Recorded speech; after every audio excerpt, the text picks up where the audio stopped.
Hi everyone, and welcome to the Illustration Department podcast. My name is Giuseppe Castellano.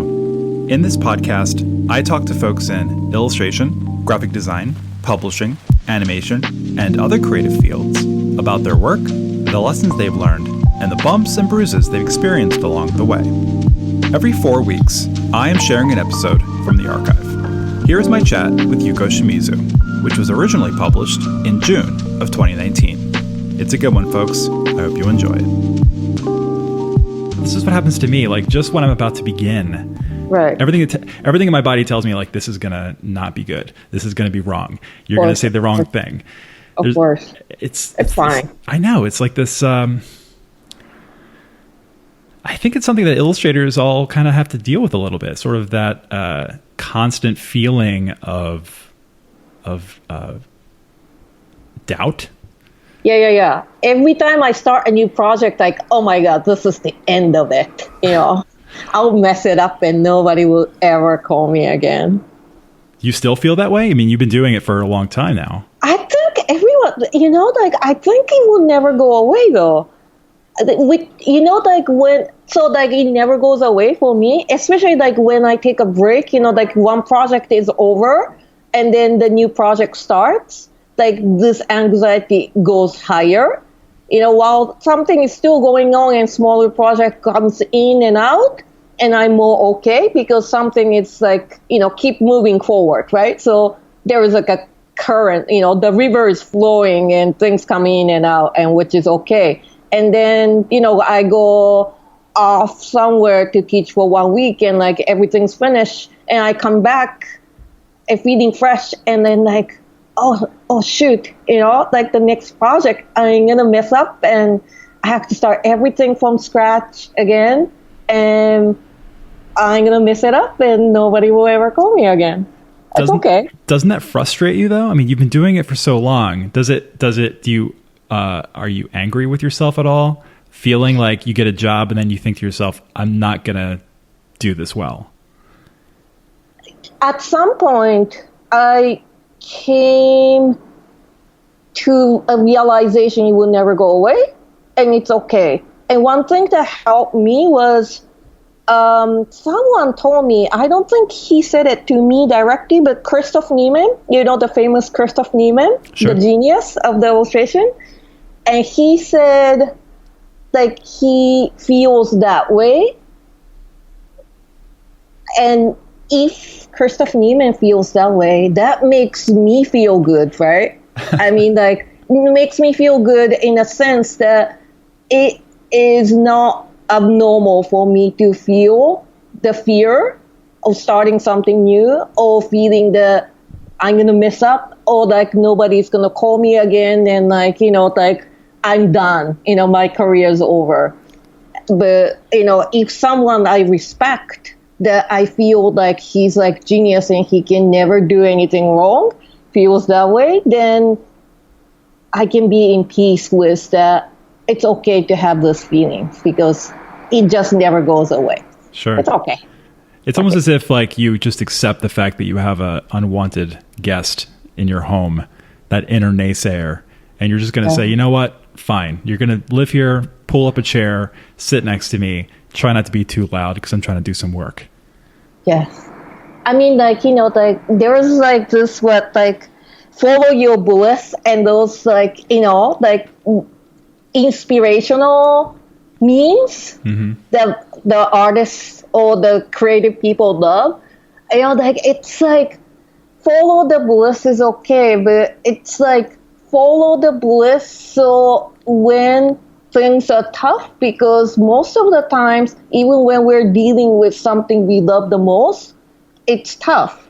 Deadline's tough, work is tough, like negotiation is tough, everything is tough. But if you love something, you can endure it better than if you hate it. Mm-hmm.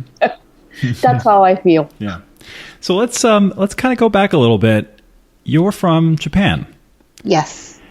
And illustration wasn't something that you sort of set off to do right away. No. Growing up. No. So can you tell me a little bit about your upbringing? Yes. So I grew up in like a, very regular Japanese middle class family. Father worked, mom stayed home. I have a sister. They cared about education, but they didn't want us to do anything creative because, what do ordinary parents know about art? Like they only know about like Van Gogh, like, you're going to be poor, you're going to be miserable. So you're not going to pursue that. So I've been drawing and painting all my life. I don't even recall when I first drew. My mother said I drew with like crayon or something on the edge of the newspaper when I was like 2 or something. It was like a circle and a line attached to it, and said like, here, mom, I drew a balloon, and I never kind of stopped drawing. And they encouraged me to draw because, if they gave me paper and markers or crayons, I was quiet. I was like so focused and like drawing. But then again, they didn't want me to pursue becoming an artist. They thought like, oh, it's nice, she has a hobby. So when I was going to college, they didn't want me to go to art school. And I could have insisted, but I was, 17, 18? Like, I didn't know what I wanted to do with my life either.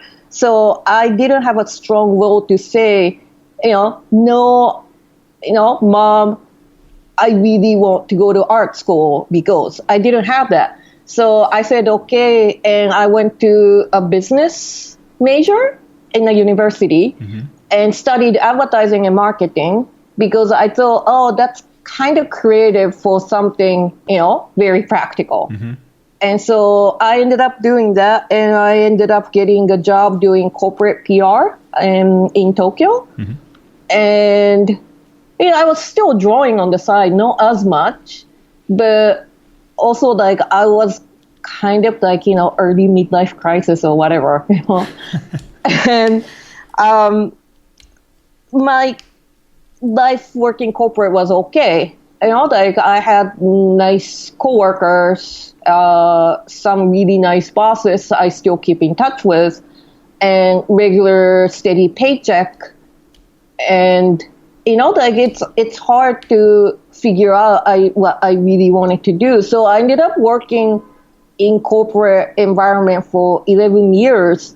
And then after that, I quit, and I finally enrolled myself in art school. And that was when I was 34. And that's when I moved to New York and enrolled myself in a school of visual arts, which was known for illustration, which still is. Right. And so, okay, like here, like I can learn about illustration. And, I was already 34. What was the reaction from your parents? What was their reaction? I didn't tell them until I told my company that I would quit. So in Japan, the crazy thing is, I don't know about now because I haven't lived there in 20 years or so. You have to give 3 months notice. So I gave them notice that I will be quitting. I bought the ticket to one-way ticket to New York, and I paid my, enrollment fee to the school. And that's when I told them that, that was what I was going to be leaving. At that point, what can they say? Right. Yeah, there are, when I talk to illustrators, a lot of the time they place these kind of arbitrary timelines on themselves, these goals. By the time I'm 25, I should have this. By the time I'm 30, I should be this. And, it's like you sort of have to remind them that so many greats throughout illustration history started fairly late. Not to say that 34 is late. It's not at all. It's late. It's okay. I don't know. I mean, William Steig started writing when he was, in his golden years. There's a lot of examples, but so, you decide I'm gonna dedicate my life to illustration. Now, before that, while you were working corporate, day to day, you go to work, you come home, you go to work, you come home. where you said you were drawing on the side. What were you drawing, and what were your influences then? What was I drawing? Things that I would be too embarrassed to show to anyone. You know? It's like I didn't even have idea of what I wanted to create, what I wanted to say with my artwork. And I never studied art, so I couldn't figure out whether my art was like okay enough or terrible.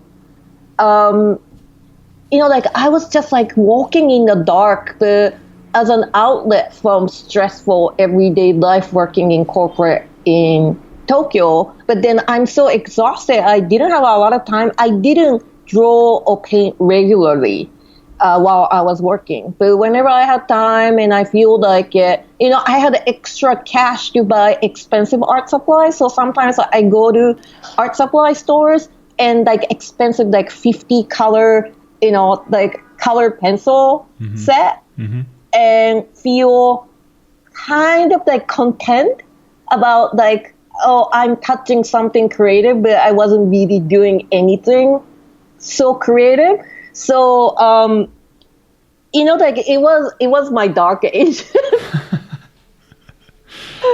Were there other illustrators around or other artists around in your life that you could connect with? No, I didn't have anyone. That was the problem. So, as a Japanese person, most of us start drawing because we used to watch anime and read manga. So that's how I started drawing too, mostly. And you can still see in my work, although I haven't read any comics on like since Akira came out, which was like 1980s. So I'm not like a manga fan or anything. I don't watch anime, but you still see the influences. So, and influences were even stronger when I was just, you know, doing it on the side. So sometimes I showed what I did to my friends who are not artists, you know, who are co-workers or, you know, just random friends. And they say like, oh, like you say you're interested in illustration, but it's manga, so I don't understand. You know, you're drawing manga and then you want to be an illustrator? Like, I don't get it. So that was mostly the comment I get. And that made me feel like even more embarrassed to show my work to anyone. So I was kind of like, you know, drawing for myself sometimes and then in a sketchbook or something and then never show it to anyone. And didn't know what to do with it. So when I finally came to art school, you know, like it's crazy to think about, but I really wanted to draw and paint like Americans. And I really didn't want anyone to tell me my work looked like manga because that was kind of like a traumatic experience. Like, you know, you're not good enough to be an illustrator because your work looks like manga. So in manga, there was nothing to like degrade manga, but manga in Japanese culture it has been changing, but it's still like kind of part of popular culture more so than art. So they differentiate what is art, you know, like illustration is included in art, but manga is in the pop culture. So when they say it looks like manga, it's kind of say they're not good enough for illustration. That's mind-blowing to me. Yeah. Because I know. Manga isn't just something that was recently invented. Manga is centuries old, and one of the most famous artists, manga artists, or one of the most famous artists, period, is Hokusai. And that, you know, and for people who are like, who? You know, he's the guy who illustrated that very famous Great Wave of Kanagawa. Yes. So you'd think that people would and his work is revered, and his work is said to have, you know, the formats that he used. That format he used was manga. So it's a little mind blowing to me that people would say that would separate the artistry of manga and the artistry of straight up illustration. Yes, but also Hokusai is the first person, as far as I know, to use the word manga. And Hokusai manga is like a series of books he put out in Edo period. And that was like collection of his drawings and everyday lives of, common people. And it's incredible. But at the same time, now they're considered art in the West or even in Japan. But back then, they were kind of magazine for the ordinary people to just purchase, whatever the equivalent of newsstand back then. They were not considered high art. They were the art or the entertainment for the masses. And, the craftsmanship that goes in, it's all wood block prints of multiple colors based on his drawings, printed by master printers. And it's an incredible skill and art that goes in, but at the same time, that was just a printing process back then, and people were just buying it as a casual, cheap entertainment. And so I guess historically, the idea of manga as a popular culture, not good enough for art, is still there in Japan. But although it has been changing, every time I go back, I feel like manga became part of a bigger culture, not subculture in Japan. It's like a bigger part of everyday life. Manga artists and anime creators are a lot more respected, not just by the fans of the genre, but everyone. So it has been changing, but it still is a divide. And so, when I came to US, I really wanted to draw and paint like Americans, which of course failed. And what was great was in art school, a lot of the professors who taught me encouraged me looking at what I did on the side, which were pretty much the not so good version of what I do now. The manga influenced Japanese ukiyo-e, woodblock print influenced artwork. And they said, don't try to be who you are not. These are you, and I don't know who told you these are not art. But I'm an artist. I'm teaching you. I say these are art. Get over it and just pursue what you do best. And that really made me realize I can just do what I normally do. Mm-hmm. And so, that was probably the best thing I got from the education, is make me realize I just need to be myself.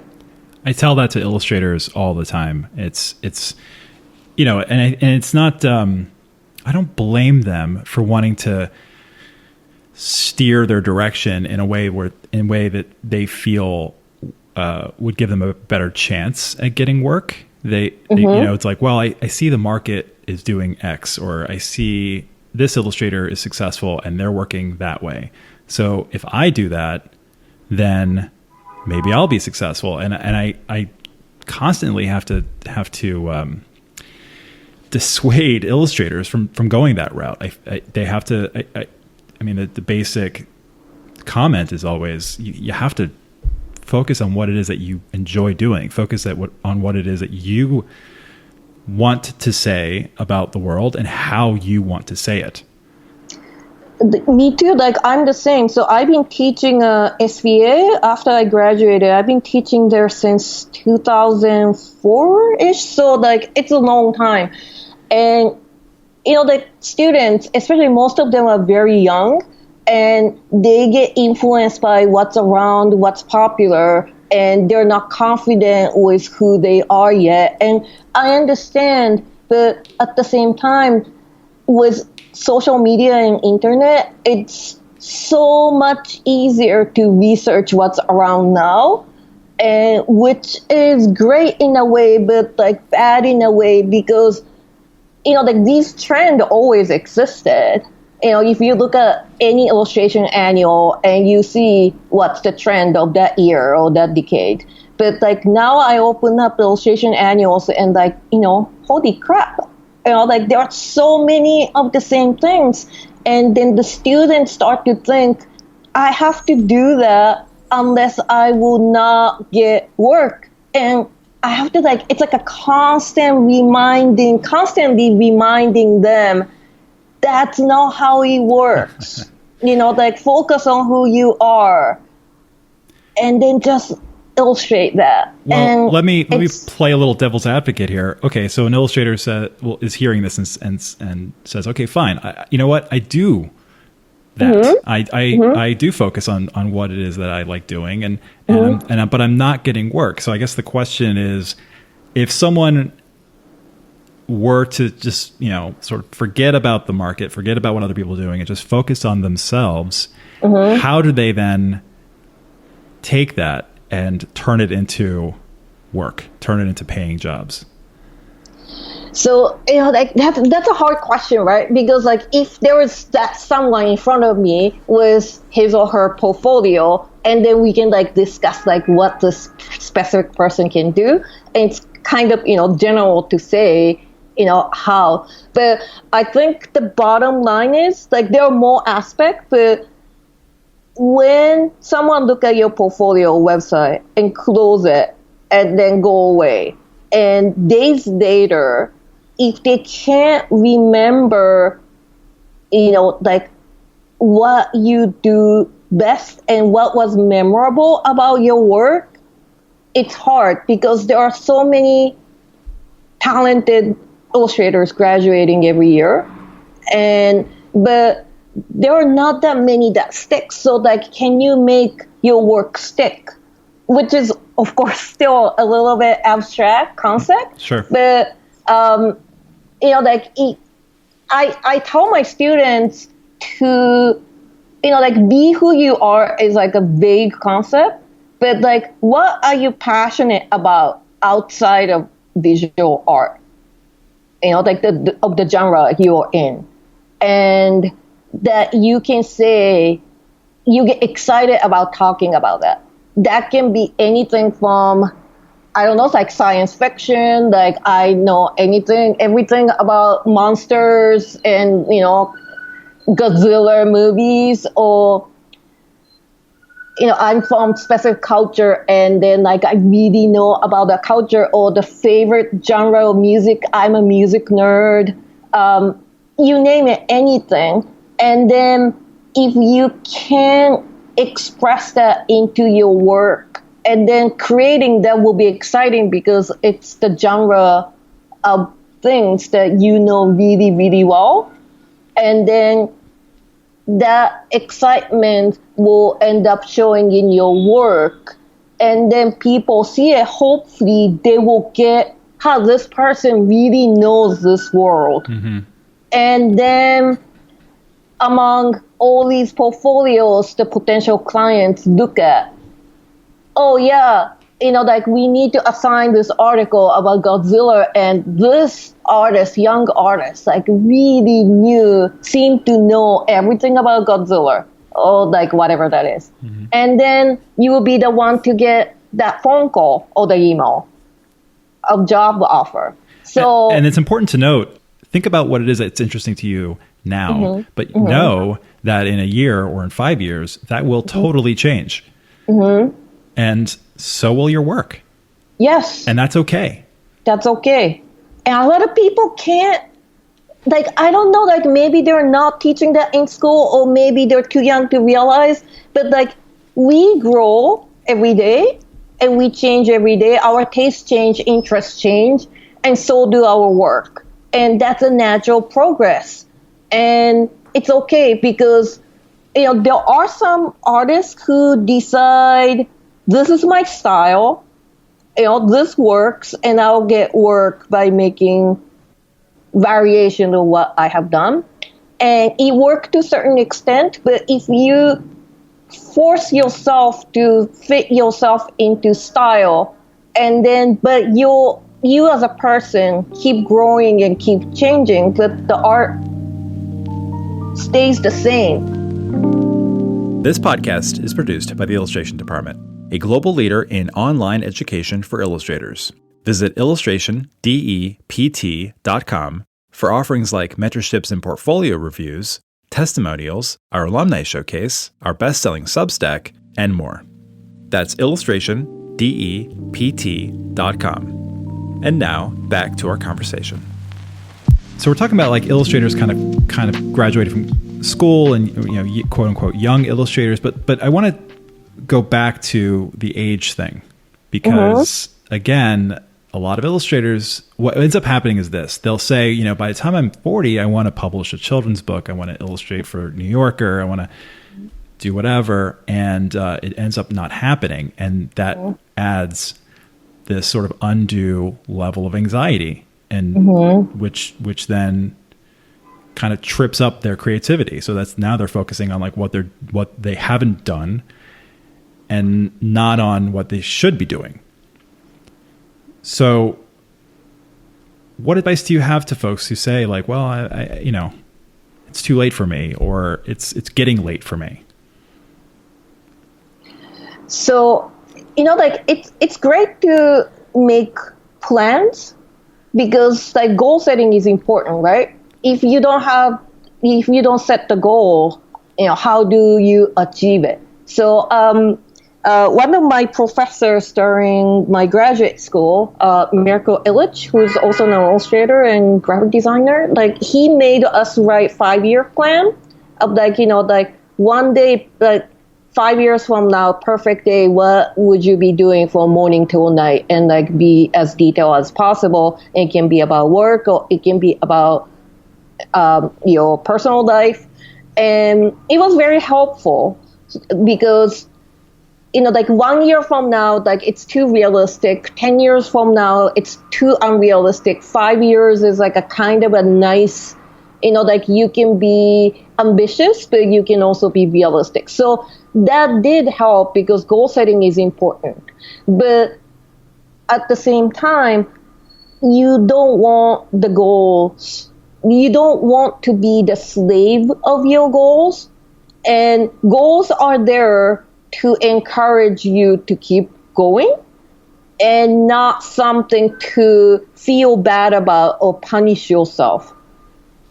Like you see the difference? I think it's very important. The goals are important, but you can punish because, not everything in your goals will come true. But what is important is how do you work toward it? Like the process is more important than actually achieving the actual goal. At the same time, this, the culture of like youth-centric culture that happens in US and probably everywhere, it happens in Japan too. Like so many, like 30 under 30, something under something, and like constantly pressuring people to feel you are a loser if you don't win, and if you don't win young. I'm still waiting I'm still hoping, my fingers are crossed for 50 under 50. Yes. But, like what, I get it. It's like, it's an attractive, way of getting people's attention to do something under something. But then, does it really matter? Like everyone grows differently. Some people are very mature, graduate from college at 21, like ready to get work. And some are not. But it's okay. And I think one of the best things for me was when I started getting work, I was already unqualified for any of those. And which did frustrate me because, I'm new. I'm working my first or second year. But because I started later, I don't qualify. And sometimes some people are like, oh, I want to, recommend you for print magazines, like 30 under 30 or something. And then like, how old are you? And like, oh, you don't qualify. And then like, damn it.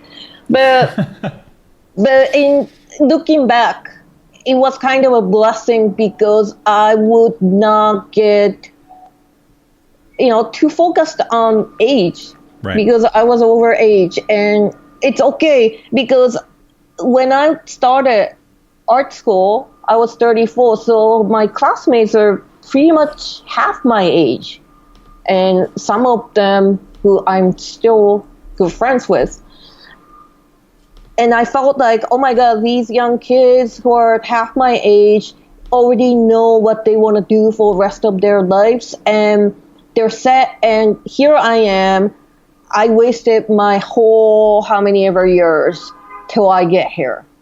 But then I started working and realized like nothing I did between the time I went to college first time and worked and came back to college and did my second college. So like 20 years, nothing was wasted. Nothing was wasted.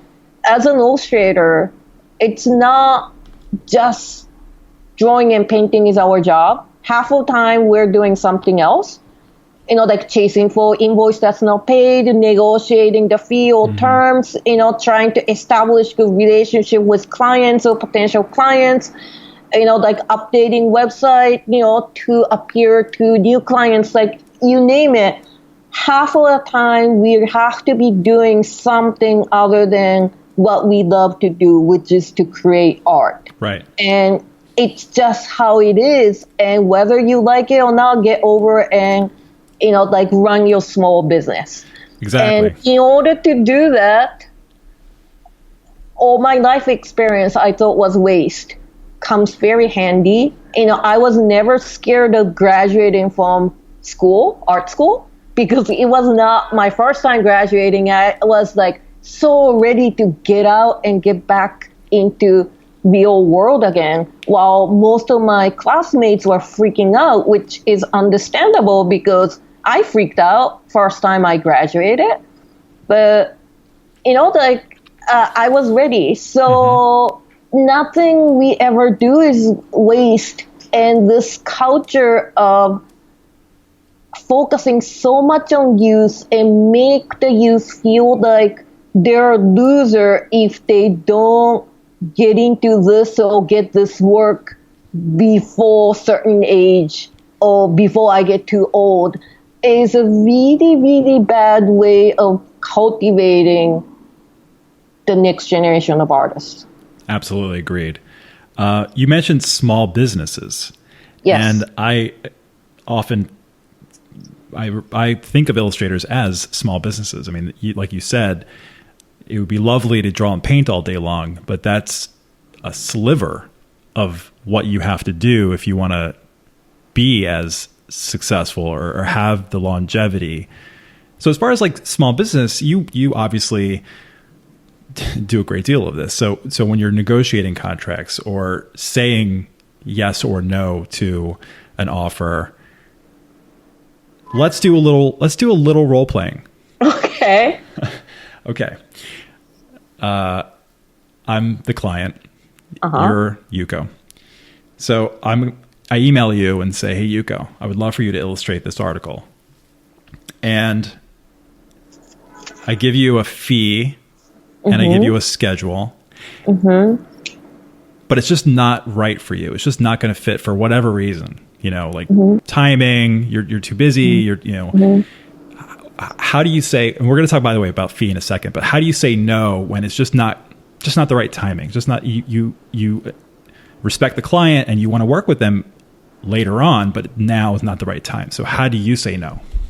So in that case, I always start like, thank you for thinking about me and my work, because no longer how I do it, like I can't have this come to my head and think, I'm great, right? Like,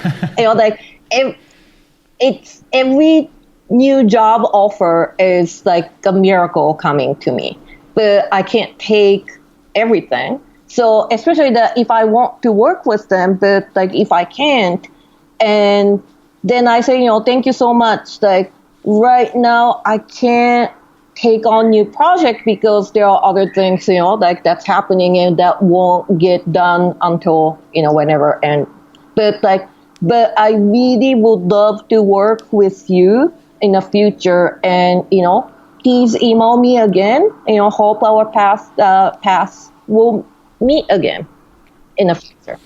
Perfect. The next email, I'm a different client now, and I say, hey, Yuko, huge fan of your art. I have a project for you, and the fee is half of what you would expect from that project. So you get the email, and you're excited maybe about the client, and you're excited about the project. How do you negotiate your fee? So I told them thank you, because I really appreciate that. And then so I don't know how other people do it, but my philosophy is be as honest as possible. So if fee is low, then I have to say, unfortunately, your budget is a little bit below what I normally accept. So here's my regular fee, and if you can you have wiggle room, and we can discuss, because sometimes it's a really good project. I'll be happy to negotiate down from my regular fee, but then we come somewhere in the middle, right? But if they can't, they can't. So I understand if you can't, but this is my regular fee, and I really would love to take on this project. So, let me know if there is a wiggle room. If not, hope we can work together sometime in the future. And if it's a really good project, and then I say, if there is any, if you need any recommendations, let me know, which I will do that with the previous role play client too. So I try to recommend if I can't take a job, and if the job looks good, if the job looks, sometimes email comes in, and then it just feels everything's iffy. Client feels iffy, how the email's written is iffy, and then I won't. But if things look good, then if I can't take it, maybe there is someone who will be willing to take it, and they will be both of them will be really happy, and then I'll be happy to help. So in short, trust your intuition. Yes. And be fair, be firm, be friendly. And, be honest. Okay, so I'm the client, and you and I have agreed on working together. As far as your work goes, your work is a combination of traditional and digital media. You sort of start off traditionally and then color it digitally. Yes. Your traditional work is ink, is pen and ink. Brush and ink, yes. Brush and ink. Okay, haha. Brush or pen. So I've heard you kind of talk a little smack about pens and markers. Do you still feel the same way? Yes. Why? Because only the real medium teaches you to the highest level of skill. And if you commit to a medium, it will help you to get the skill going. And I'm not saying as a professional illustrator, you can't use microns or you can't use, brush pens. And a lot of my friends and peers do, but they also do it after they learned the skills from the actual traditional media. In my case, it's a calligraphy brush dipped into an ink bottle. And it's not the same. It's really not the same. When I used to teach second-year college students, I banned them from using anything that, that you used in high school. You know what I mean? You take off the cap, and, you can use it. But those are the cheap, fake, sort of like an instant ramen of the real media, It's the cup noodle of the real media. Cup noodle exists because the real ramen exists, right? And it's the easy version. It's fast and it tastes kind of okay, but it's never the same. But if you know and learned the actual medium that is based on, and you really get the ins and out, and then you decide, okay, as my profession, I use the quicker version because I need to finish off these pages quickly, and I know how to utilize these to the maximum, and I think it's fine. So the fourth years, I teach fourth years too, and they can use whatever they want. And if it's ballpoint pen, Sharpie, we don't care. But like we assume you have spent last 3 years learning everything, and your decision came to ballpoint pen is it, then it's good. But if you're still learning, learn it from the best. And then after that, you pick. I feel the same way about digital brushes. Like so many digital brushes these days look like watercolor or gouache or chalk or oil. And I want to sort of side note this and say anybody can use whatever the heck they want. Artists can use whatever the heck they want. I mean, to each their own, period. That being said, it's just my feeling that if you're going to work in digital brushes and you really love the gouache digital brushes or oil paints, and I've said this in another podcast too, but it's worth repeating, just try out the traditional medium first. Just get a sense of how it acts and how it smells and looks and feels. And that will inform you when you work digitally as to what the designer of the brush was going for. And I think it'll help your work ultimately. I totally agree. And maybe like we're considered old school, but like I don't care. I spoke to Vincent Wynn. He does kids books, and he also worked for Blue Sky as a concept artist in an animation studio. Of Ice Age fame? Yeah. Well, no, wait. Ice Age was Pixar, no? I think that was Blue Sky. Okay, you know what? Edit that. Like, I don't want to say anything. Like, so yeah. So Vincent Wynn, who worked for Blue Sky, first time I met him, he told me about how he started. So bunch of artists who worked traditionally in kids' book recruited to work on concepts. And he's never digitally painted before. And he was really miserable because he doesn't know how to use anything. But then, after a while, after a few days, he got hang of it. And then he can paint anything, right? And he said, I can paint anything digitally because I learned everything traditionally. They're not meaning those animation studios are not looking for the most skilled digital painters. They're looking for painters who can paint digital or traditional media. But if you can paint, computer is just a tool. You can learn. Right. Did you choose calligraphy? What came first? Like your heritage, and then your choice to go with brush and calligraphy? And it was not an intentional decision, like what my background is or whatever. So I tried different. So like I started drawing with nib pens, quills, which I still use, but I like really soft lines, and nibs after a while started to feel a little harsh for my personal taste. And so I started experimenting with brushes. Initially, I used watercolor brushes, and that was a little hard and lines a little too even for me. Again, my personal taste.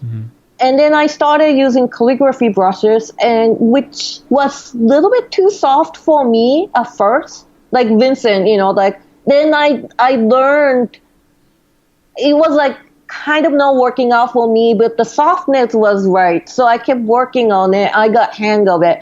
And calligraphy brushes are so soft and so long So if you don't put a lot of pressure, you can draw like a very thin line. And if you put a lot of pressure, you can get really thick line with just one brush. So for the most part, everything I draw with one brush. I never have to change to like thicker or thinner brushes, and which really worked for me. So that's kind of the reason, my personal taste for soft lines. I don't know where they came from. Maybe they came from, loving manga from like 70s and early 80s before like, Akira and those like sharp lines became popular. And there are a lot of sharper line mangas now, but back when I was reading them, there were all these softer, sort of like Hokusai-like lines made of brushes. And that's what I grew up with. So that's kind of part of me. You put out a lot of videos of your process, and anyone listening to this, I absolutely recommend checking those out. I hope you'll pardon the expression, but when I look at your videos, there's a Zen quality to your method, to the method of your ink work. Are you familiar with the it's a term, the Japanese calligraphy term, bokuseki? Bokuseki? No, I don't. What is that? It's a Zen influence on calligraphy, and the thinking behind it was to find one's true self through the brush. Interesting. Yeah. So when I put out those videos, like mini videos of me drawing on Instagram, like I only post when I'm really comfortable, because I'm really bad at like these technologies. So I'm holding my iPhone with my left hand, and while I draw with my right, and then video it like for like maximum of 1 minute, like less, because that's the longest you can do with that like crazy situation. But I only like video it when I'm like really comfortable, like I can hold my iPhone while I draw this. So, there are part when I'm drawing and I'm really zoned in and I'm getting my, rhythm going, it feels zen. It's almost like meditation. Like I can do it, I feel like I can do it for hours and hours and hours. And I'm focused and, really into it.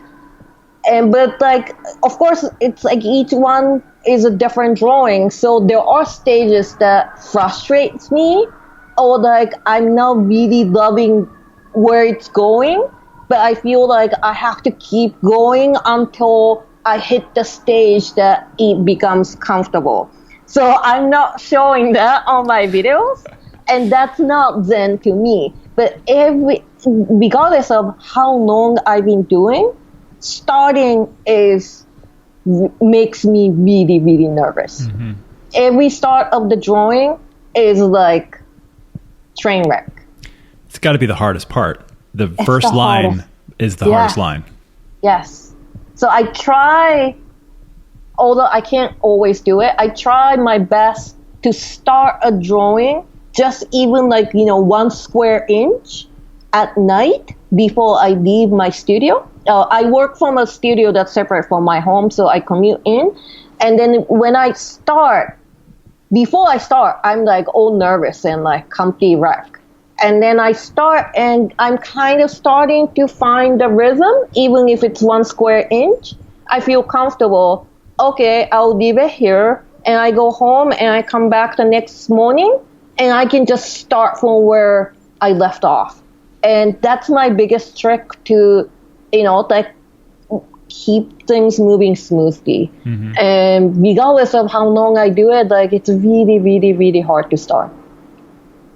To tie all of this together, what do you say to folks listening in who are nodding their head and saying to themselves, I'm doing these things and I'm following the rules and not quite feeling like what they're doing is a viable choice, being an illustrator? What do you say to those folks? Often I get approached by like a complete stranger, like, can you look at my portfolio? I haven't had my style yet. I'm graduating or I have graduated. I'm frustrated. And so I want you to look at my portfolio. And then I say, okay, I look at their portfolio and maybe their work is not quite there yet for different reasons. Maybe skills not there. Maybe there are too many different styles. You name it, different reasons.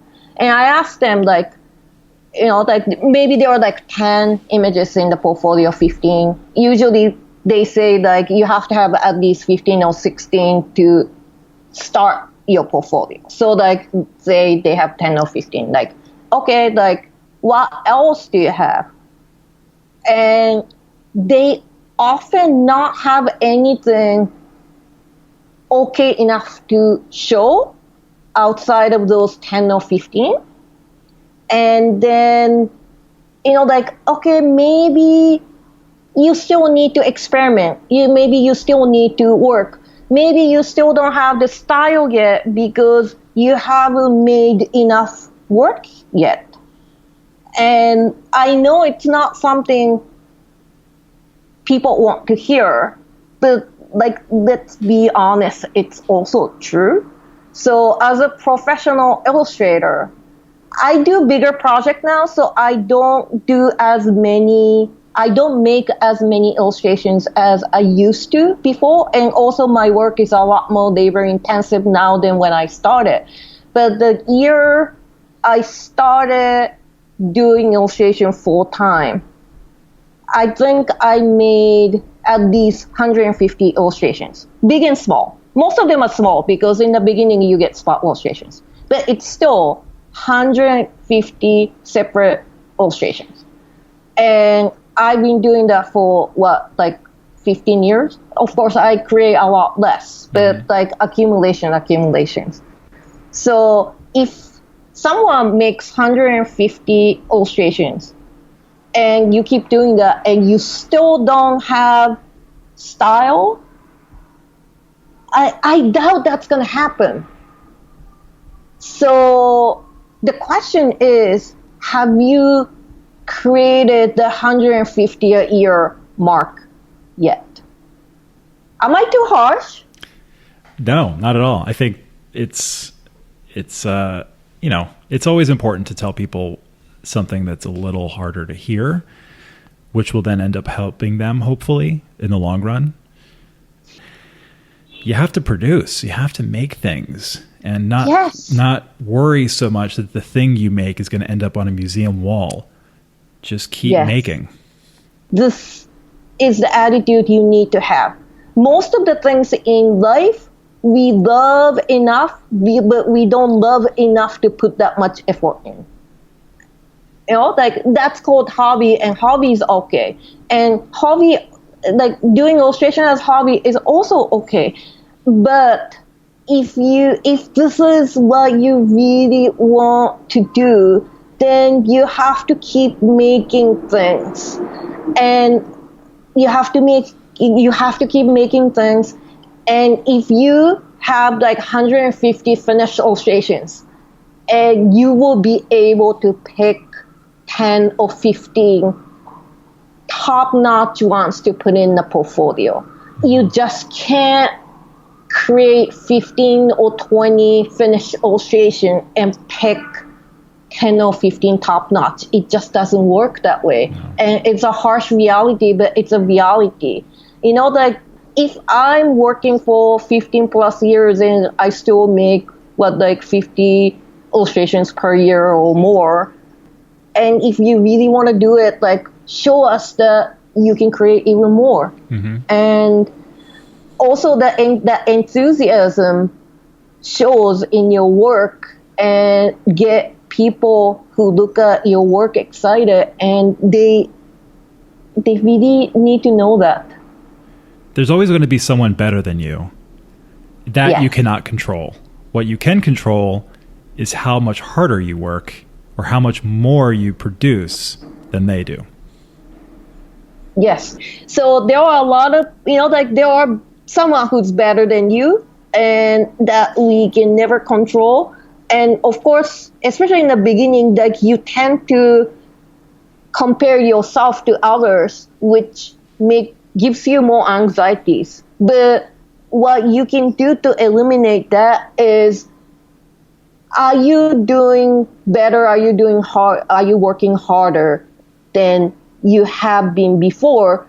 So compare yourself to yourself, and that you can do without getting noise from outside, who's getting more work or who's doing better or who's more talented. Compare yourself to yourself. And I think that's a better way to control outside noise and make yourself grow. Right. I mean, so much of this, if this whole podcast were boiled down to one thought, it's basically stop comparing yourself to other people. And right. It's hard. That's it. It's hard. No, it is. It's hard, right? It's incredibly hard, but it's part of it. And it has to, you have to spend more time thinking about yourself and your work than what other people are doing and saying.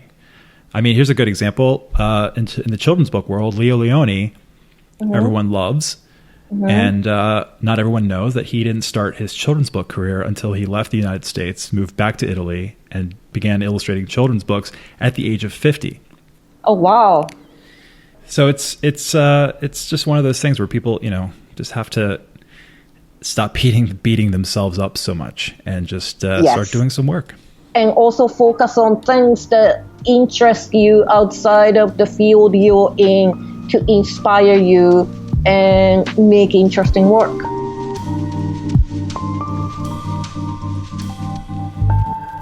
If you find value in this podcast, consider becoming a patron. In return, you can access bonus episodes, receive invitations to our Art Directors After Hours series, and get a 10% off discount code for all ID offerings. Become a patron by visiting patreon.com/illustrationdept. Thank you so much for listening. Until next time.